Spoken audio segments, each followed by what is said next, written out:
Madame, Monsieur, bonsoir, bienvenue au 20h30. Voici les titres du journal ce soir. Ça court dans tous les sens. Les gares routières et voyageurs sont bondés de monde. À moins de 10 jours de la rentrée des classes, ambiance et mesures prises par les agences de voyage pour éviter les accidents de la route dans ce journal. Attention, le stress au travail peut conduire au burn-out. Il faut se ménager et bien aménager son emploi du temps et se donner du repos pour booster sa productivité. Le burn-out, cet épuisement professionnel passe au scanner dans la page spéciale santé ce soir. Et puis Cameroun-Malawi, le match se jouera au stade d'Olembe dans le cadre des éliminatoires de la Coupe du Monde prochaine au Qatar. Le stade fin prêt a reçu la visite du ministre des Sports et du sélectionneur des Lions indomptables du Cameroun. C'était les titres, le développement, c'est dans un instant.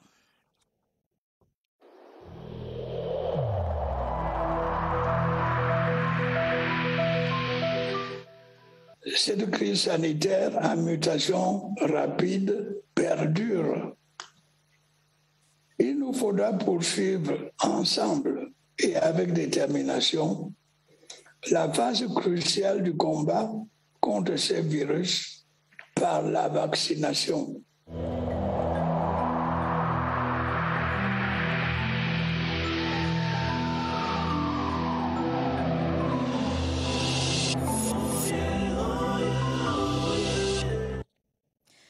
Madame, Monsieur, merci de nous recevoir chez vous. En ouverture de ce journal, la rentrée scolaire qui pointe déjà à l'horizon et déjà les agences de voyage ne désemplissent plus. Le retour des vacanciers dans leur lieu de résidence et de scolarisation devient pour les passagers un véritable concours de patience. Obtenir son ticket de voyage s'assimile à un vrai parcours du combattant. Chose vue et entendue avec notre reporter Joël Igor Abanda. Il est presque 14h ce samedi 28 août 2021. Dans cette agence de voyage qui fait la ligne Yaoundé-Douala-Yaoundé, des passagers attendent impatiemment le départ de leur bus. Je suis là depuis 11 heures. Ce n'était pas facile parce qu'il n'y a pas de bus. Les bus sont restés à Douala. Donc on a attendu avant que les bus soient arrivés. C'est finalement à 14h30 que Anita et les autres passagers embarquent leurs bagages, signe d'un départ imminent. Dans la même agence de voyage, nous rencontrons des passagers en provenance de Douala. Ils ont quitté la capitale économique aux environs de 8 heures. Je viens de Douala et malgré l'affluence de la population qui se trouvait à l'agence, nous avons quand même réussi à trouver des places pour pouvoir voyager et le voyage s'est très bien déroulé. Les agences de voyage sont de plus en plus sollicitées à l'approche de la rentrée scolaire 2021 et cette affluence oblige certaines sociétés de transport interurbain à revoir leur fonctionnement, même celles qui font dans les voyages VIP. À cause de l'affluence des passagers, nous on a ajouté 13 heures et 15 heures. Nous n'avons pas à augmenter le prix parce que nous sommes en période où nous rassurons tout le monde, les tarifs sont les mêmes. À quelques jours de la fin des vacances, les agences de voyage sont davantage sollicitées et le calvaire des passagers, lui, s'annonce encore plus grand puisqu'il faudra nécessairement que les élèves et autres vacanciers rejoignent leur résidence habituelle pour le compte de l'année scolaire 2021-2022. Les agences de voyage qui bouillonnent de monde et de mouvement, c'est une mobilisation de veille de rentrée scolaire et pour des retours à la maison sans accident de la circulation, la sensibilisation des conducteurs de bus et de cars de transport reste de mise. Sensibilisation sur le respect du code de la route, la limitation des vitesses, la visite technique des véhicules, entre autres. Des dispositions prises par certains responsables d'agences de voyage. Voici le reportage de Aboubakar Abou. Pour rouler sur l'axe de la rentrée du 6, il faut garder nos pieds sur le frein. Dans les agences de voyage, c'est un cortège de mesures contre les accidents de la circulation. Après 2 voyages, un aller-retour, il arrive à l'agence, il se repose un peu et son réserviste prend le relais. Nos bus déjà sont des bus achetés à l'état neuf. Et maintenant, le suivi est assuré justement par les techniciens, nos concessionnaires. Et puis maintenant, des équipes qui sont sur la route pour contrôler justement le comportement des chauffeurs. Et c'est un travail de chaîne. Terence s'attelle à remplacer certaines pièces qui peuvent causer un dérapage. Il y a le travail jusqu'à... Vraiment, il fait ça pour la sécurité des passagers, pour éviter les pannes et les accidents, des trucs comme ça.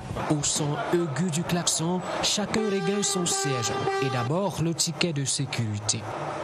Les chauffeurs, eux, reçoivent les dernières consignes. Ils sont briefés sur la prévention routière. On roule doucement, doucement, parce que c'est le moment de rentrer. On ne peut pas faire le vitesse. Ce bus de 70 places a fait son plein. Destination, la capitale économique. Vitesse réglée vers la discipline, car c'est près de 250 km à parcourir sur l'axe de la prudence, afin de retrouver une fois à Douala l'autre chemin qui mène au 6 septembre prochain. Et à moins de 10 jours du démarrage des classes, c'est la traque aux établissements clandestins qui accourt dans la région de l'Ouest. 54 établissements hors la loi ont été scellés dans 7 départements de la région. Une action conjointe des responsables locaux de l'éducation de base et des enseignements secondaires. Plus de détails avec Christelle Baesso de CRTV Ouest.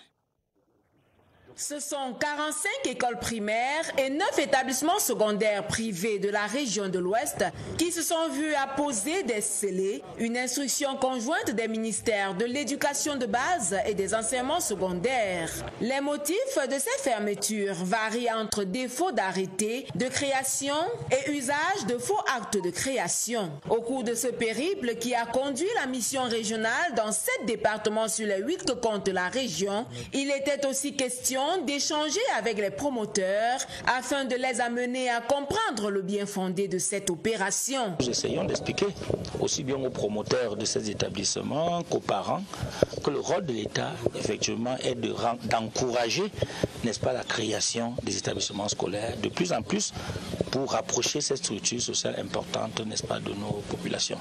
Mais que ces institutions, n'est-ce pas, respectent effectivement la réglementation en vigueur. Message bien reçu par ces promoteurs qui ont promis de se conformer à la réglementation en vigueur pour que l'éducation de la jeunesse se fasse dans le respect des lois de la République. Parlons d'autre chose. L'élite du Septentrion se mobilise pour penser un meilleur développement des régions septentrionales du Cameroun. Une réunion présidée par Cavaye Guédibril, le président de l'Assemblée nationale, s'est tenue à Maroua. Des fils et filles du Septentrion se sont engagés à apporter leur pierre à l'édifice du développement des régions de la Damawa du Nord et de l'Extrême Nord. Malmoussa Loudoblès de CRTV Extrême Nord. Ce bâtiment devant abriter les services du gouverneur de l'Extrême Nord bat le record d'abandon dans la région. Les travaux sont à l'arrêt depuis 40 ans. Des chantiers routiers, des ponts, des barrages et des projets d'aménagement risicole dans le Septentrion sont presque dans la même situation. Pourtant, reconnaissent les sectoriels, leur réalisation pourrait rapprocher les régions de la Damawa, du Nord et de l'Extrême Nord de la trajectoire de croissance.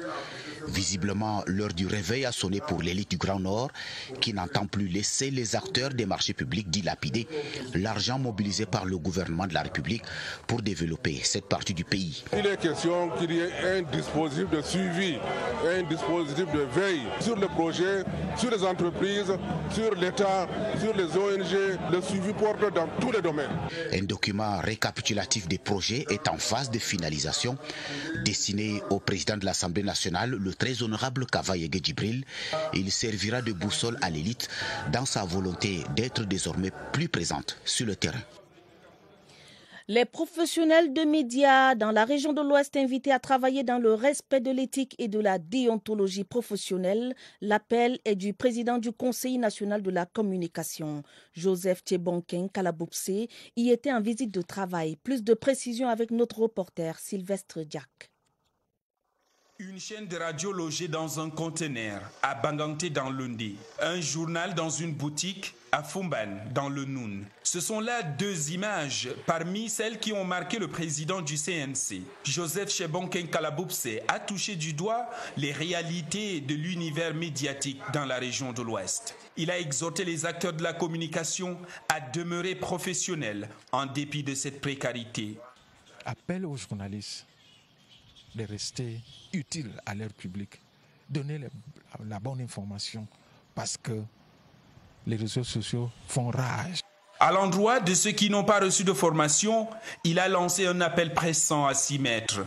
Et nous allons dans les mois à venir organiser à travers le pays des séminaires avec le concours des consultants que le Cameroun ne manque pas.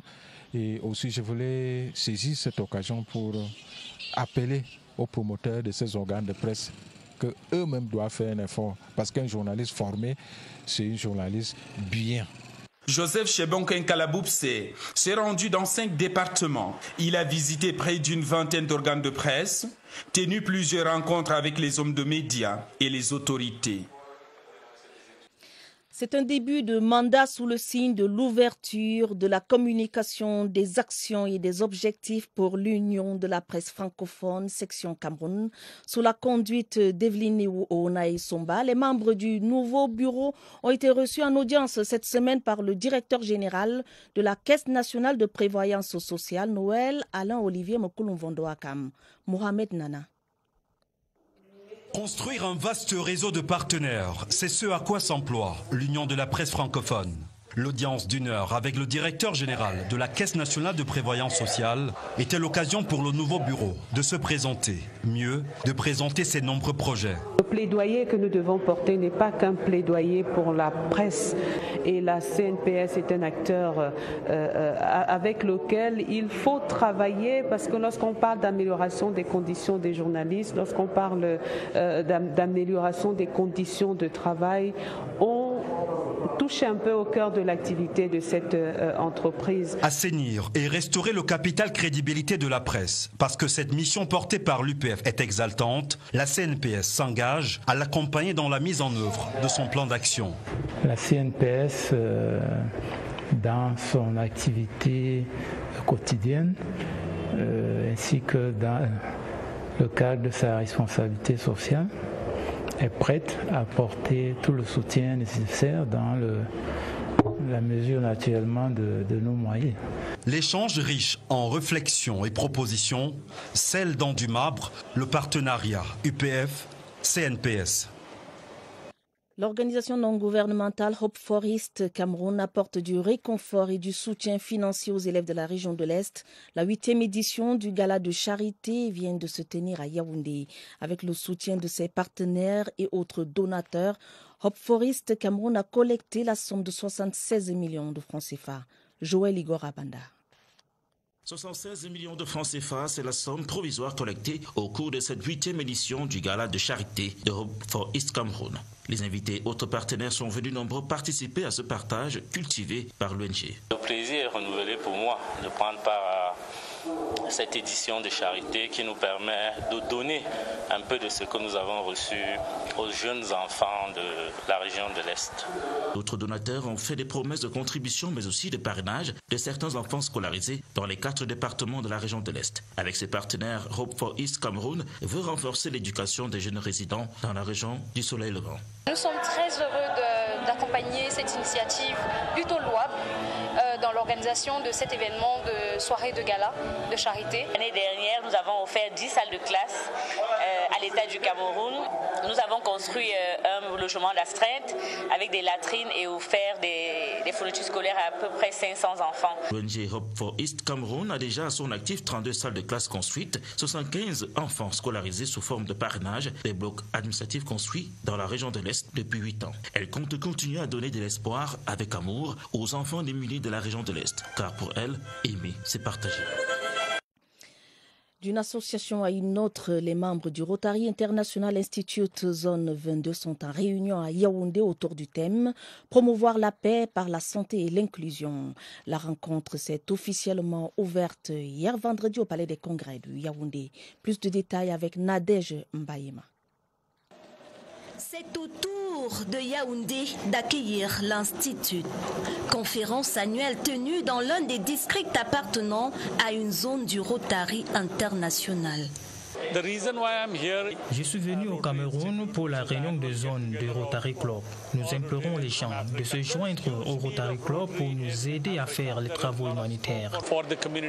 Sous le thème « Promouvoir la paix par la santé et l'inclusion », l'édition 2021 dans le district 91-50 célèbre la diversité culturelle du monde entier. Le Rotary International entend continuer à se mettre au service de la santé dans dans un environnement de conflit. Dans notre sous-région, la santé est beaucoup plus de valeur et l'inclusion avec les problèmes de la jeune fille aujourd'hui, la Covid-19 qui tourne autour de nous, nous avons intérêt à pouvoir réfléchir là-dessus. Au sortir de cette cérémonie d'ouverture de l'Institut 2021 au Palais des Congrès de Yaoundé, une minute de silence a été observée à la mémoire des membres qui ont perdu la vie au cours de ces dernières années. En page de découverte dans ce journal, je vous invite à nous suivre dans cette escapade sur les chutes de Mamiwata, située à 75 km de Bafoussam dans l'arrondissement de Fongo-Tongo, département de la Menoire, région de l'Ouest. Véritable trésor naturel où coule le bonheur d'un patrimoine qui fascine le visiteur. Les richesses de cet espace cadeau de la nature donnent 1001 raisons d'y séjourner. Allons goûter au charme des chutes de Mamiwata avec notre guide Charles Lebon-Noesso de CRTV Ouest.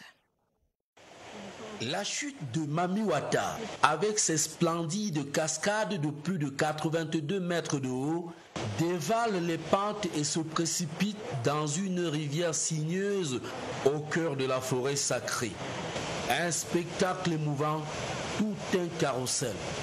Pour l'Odyssée à la découverte de ce site authentique et mythique, le randonneur doit parcourir 75 km en provenance de Bafoussam pour atteindre Fongo-Tongo dans la Menoire avant d'échouer à la chute de Mamiwata. Fongo-Tongo est l'un des grands groupements qui, dans le département Menoire, a plus de richesses qu'en bauxite, en mine ou en culture, en chute ou en grotte. Le lieu agréable de villégiature offre aux promeneurs de s'abreuver aux sources des traditions grasse-fil, avec la traversée de tout un florilège de merveilles, galeries floristiques, grottes mystiques qui cachent 1000 épopées et légendes, évoquées avec référence à l'appui aux visiteurs par les prêtres gardiens du site. Mamiwata, une fée, la légende raconte que cette sirène vivant dans la chute en sort de temps en temps pour séduire un homme et l'emporter ensuite dans les profondeurs pour en faire son amant. La chute de Mamiwata, ce beau jardin de trésors patrimoniaux et de rêves, est un petit coin de paradis au cœur des terres sacrées du village aux 1000 merveilles, Fongo-Tongo. La chute de Mamiwata, un vrai régal. Le livre de la semaine ce samedi a l'air d'un journal intime. Il s'agit pourtant de lettres publiques. Les correspondances du président Paul Biya aux sportifs camerounais depuis 1982 jusqu'à nos jours font l'objet d'un livre intitulé « Causerie de match ». Hommages, discours, tweets et SMS ont été soigneusement rassemblés par l'auteur Brice Mbézé. Il est journaliste. Voici le livre de la semaine lu pour vous par Serge Atangana-Bisson. Couverture en carton dur, on dirait ces coffrets de grand-mère des films français dans lesquels les matriarches conservent avec précaution les lettres et correspondances d'une vie. Brice Mbézé n'a pas fait moins, en consignant dans ce bouquin bilingue français et anglais toute la littérature élogieuse d'un père à ses filles et fils. Cet intitulé « Causerie de match », « Causerie d'après-match » nous semble plus approprié. Ces hommages calés entre le 14 décembre 1982, réception des athlètes camerounais au Palais, dans le cadre de la toute première et inédite journée des sportifs, et le tweet de félicitations à Francis Ngannou, récent champion du monde MMA, le 21 mars 2021. 39 ans de lettres, discours et tweets pour coller à la mode récente. Des étoiles dans les yeux pour le bonheur reçu dans les stades, une plume et des mots du cœur. Hélas, dans la correspondance dépoussiérée, un crève-cœur, page 113 à 120. Le clap fin pour Marc, le grand Vivien Fouy. Dans les joies comme pour la peine, les hommes du président l'ont lu ou écouté. Depuis le célèbre au Cameroun, il n'y a pas de sport majeur, de sport mineur ou de sport réservé, de l'entame, décembre 82, passant par Tremblay, les Lions sont de retour en février 2017, photos, les unes vieillies et allocutions viennent garnir ce fabuleux travail d'archives. Football, volleyball, handball, triple saut, tennis, athlétisme, boxe, on n'a oublié personne. C'est ce que le ministre des Sports décrit en préface comme un ouvrage qui réécrit d'une autre manière la fabuleuse histoire du sport camerounais. En librairie, Nkoulbetara Editing, 2021. Santé au scanner, une autre page spéciale ce samedi pour parler du burn-out. C'est un trouble résultant d'un stress chronique dans le cadre du travail. Le burn-out ou épuisement professionnel se caractérise par une perte de concentration de l'individu et d'une incapacité à être productif. Assimilé souvent à la paresse ou à l'incompétence, beaucoup en souffrent, mais l'ignorent et pourtant le mal est profond. Seule la prévention à travers le repos et l'aménagement d'un état de bien-être permanent dans son milieu de travail peut nous mettre à l'abri du burn-out. Le burn-out est au scanner de Martine Wendingue. Vivre dans le stress trouble le fonctionnement de l'être humain lorsque s'ajoute le manque de concentration et l'incapacité de donner un bon rendement au travail. On parle alors de burn-out. Le burn-out est actuellement classé comme une maladie mentale qui est causée par l'incapacité à gérer un stress professionnel. Beaucoup de personnes en souffrent mais l'ignorent. Des dégâts sur le plan physique, mental et neurologique s'accumulent. Le travail en pâtit. On peut observer de plus en plus comme ça des personnes qui observent un arrêt de travail. On peut avoir un manque de concentration, des troubles des mémoires. On peut avoir tout type de douleurs physiques. Les bilans sont corrects et dans notre contexte, bien évidemment, on va évoquer la sorcellerie. Le burn-out ou l'épuisement professionnel est loin d'être une simple dépression. La prévention reste le seul médicament efficace. L'on doit déjà pouvoir organiser son travail, le repos, le sommeil, également c'est important, une bonne alimentation, de l'exercice physique et surtout identifier les sources de plaisir, se faire plaisir. Au Cameroun, difficile de faire ressortir des statistiques des personnes victimes de burn-out. Néanmoins, les entreprises qui enregistrent une baisse de performance doivent se poser des questions. Le mal-être peut être pointé du doigt. L'indice principal de ce fléau qui n'est ni une maladie de blanc, ni la folie, encore moins la sorcellerie.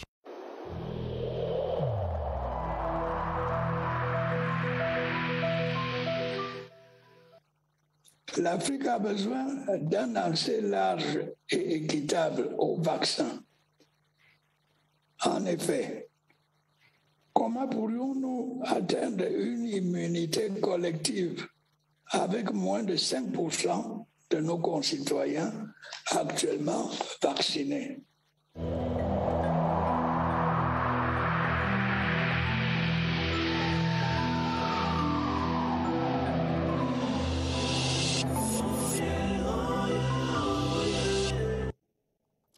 La riposte anti-Covid-19 au Cameroun est cette nouvelle rassurante. La région de l'Adamawa n'a enregistré aucun cas positif et aucun décès entre le 11 et le 18 août dernier, selon les autorités sanitaires.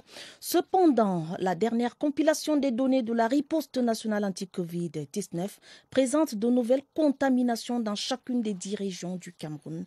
Évariste Yenga fait une lecture de ces statistiques ce soir. Bonsoir Évariste.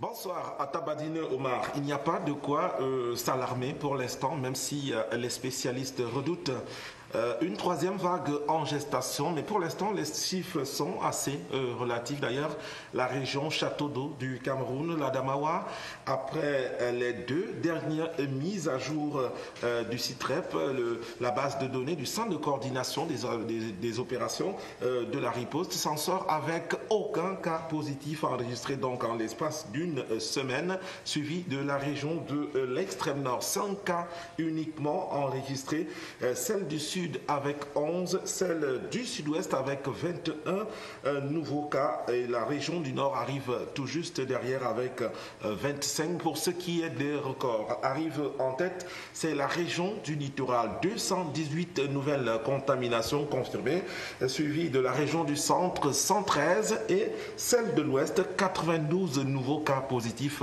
confirmés. Vous voyez qu'il s'agit là effectivement des régions qui étaient considérées comme les clusters les plus impactés par cette pandémie au Cameroun, donc dans les 3 régions. La situation épidémiologique reste assez élevée, le littoral, le centre et puis l'ouest. Et entre les 2 dernières mises à jour, donc c'est un total de 612 nouveaux cas seulement enregistrés en l'espace d'une semaine. Voilà les données du centre de coordination des opérations de cette riposte pour ce week-end. Merci Évariste Yenga, merci de continuer à suivre la situation pour nous. Journée d'amitié entre la Caisse de stabilisation des prix des hydrocarbures et la Société camerounaise de dépôt pétrolier. Les 2 entreprises renforcent les liens à travers des activités ludiques et sportives. Voici le reportage de Richard Atangana Obama de CRTV Centre. La convivialité et le vivre ensemble, une réalité dans le secteur pétrolier au Cameroun. Journée d'amitié entre la Caisse de stabilisation des prix d'hydrocarbures et la Société camerounaise de dépôt pétrolier est un moment d'échange entre les 2 structures. Ça permet de créer un lien plus fort que le travail entre les différentes sociétés du secteur pétrolier aval. Parce que le sport, ça fédère toutes les énergies, tout simplement. Le sport, c'est quelque chose d'universel. Et c'est dans le sport qu'on se surpasse, on se dépasse, on a l'esprit d'équipe. L'on a choisi le sport pour consolider cette amitié. La marche sportive, le handball et le basketball ont été le fil d'Ariane de cette initiative des top matchmen. Moment de détente et de détresse pour ceux qui ont effectué le déplacement de Yaoundé.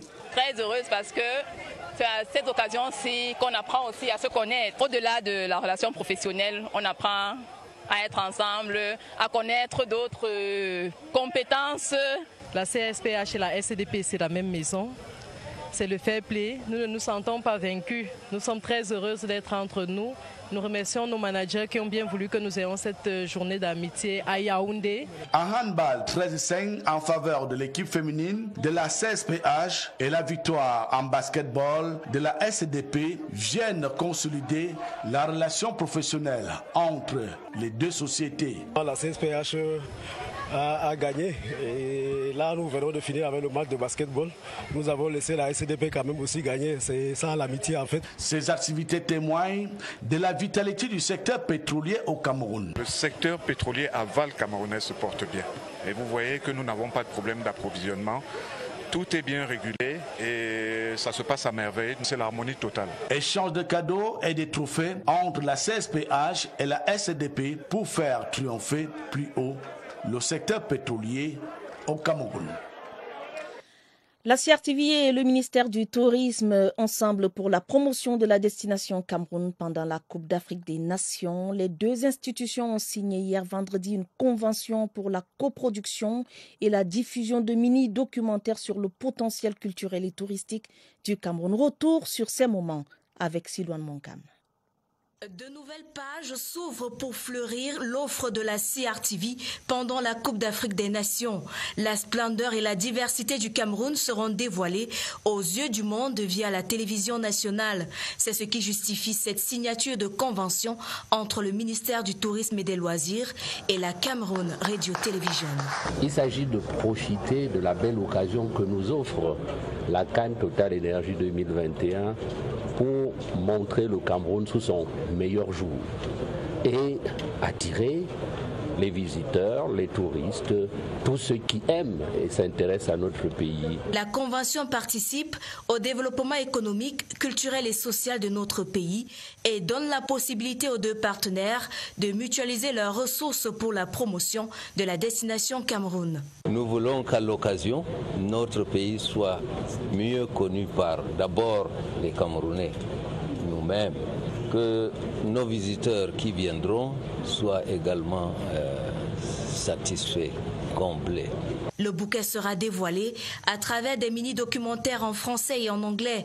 À 4 mois du coup d'envoi de la grand-messe sportive, le ministre de la Communication saisit une fois de plus l'occasion pour appeler les hommes de médias à ne pas se détourner de leur rôle fondamental. La radio, la télévision, la presse écrite aussi, et les réseaux sociaux numériques peuvent et doivent être mis à contribution pour construire et non pour détruire notre pays, pour unir et non pour désunir nos peuples et communautés, pour exalter et non pour altérer l'image de notre beau pays. Mettre le Cameroun en vitrine à travers ces 4 aires culturelles, le pari est déjà gagné. Je vous le disais dans les titres du journal, le sélectionneur de l'équipe nationale du Cameroun, Antonio Conceição, et ses adjoints étaient au stade d'Olembe hier. Le staff technique des Lions Indomptables est allé visiter l'infrastructure qui va accueillir dans 6 jours le match Cameroun-Malawi, comptant pour la première journée des éliminatoires de la Coupe du Monde Qatar 2022. Les techniciens étaient accompagnés du ministre des Sports et de l'Éducation physique. Voici le reportage de Germain Noël-Essingé. Une fois réinstallé dans ses fonctions pour 2 années supplémentaires, l'encadrement technique des Lions est rentré dans le vif du sujet. Lundi prochain, le groupe effectue ici dans ce stade flambant neuf sa toute première séance d'entraînement. On est vraiment dans la phase terminale de ce stade magnifique qui doit rendre fier tout le peuple camerounais. Jeux paralympiques, le Cameroun sera au départ de la finale des 400 mètres messieurs T11 non-voyants demain dimanche au stade international de Tokyo. Ce sera avec Guillaume Junior Atangana et son partenaire de course Donald Nyamjoa. Guillaume Atangana a obtenu sa qualification grâce à une brillante performance, 52 secondes 40. Le reportage de Samuel Bion, notre envoyé spécial au Japon.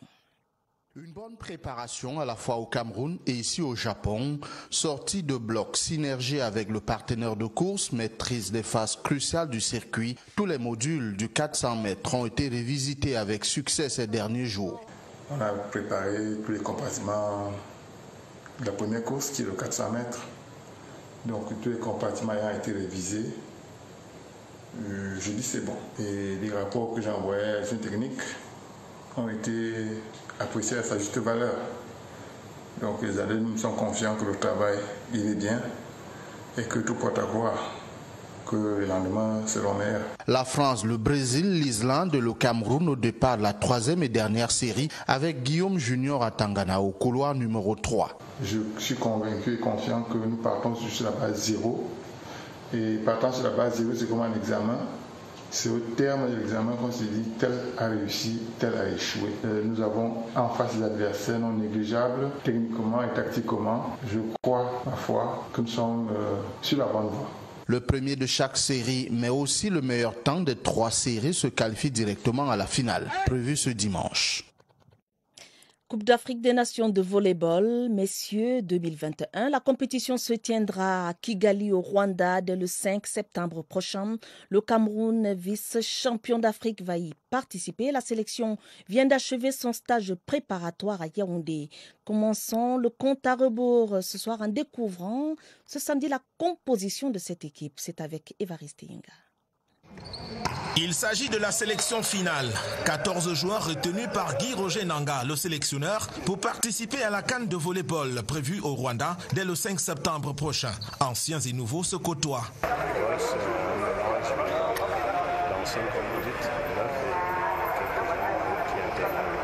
Beaucoup d'intégration des jeunes qui c'était leur première fois d'entrer en équipe nationale. L'expérience prédomine. 9 vice-champions d'Afrique de la dernière édition en Tunisie, ils constituent le socle de la sélection camerounaise.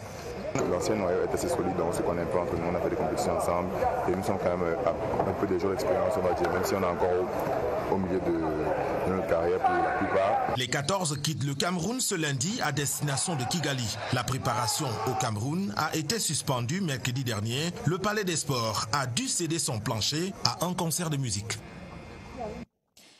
C'est la fin du 20h30, une édition préparée avec la collaboration de Raïs Sanzier et de Christelle Beyin en Komoloni. Vous aurez d'autres informations à minuit en compagnie de Joseph Kweta Mandeng et de Clara Nsengé. Madame, Monsieur, votre fidélité nous honore. Prenez soin de vous, prenez soin de vos familles. Bonne soirée.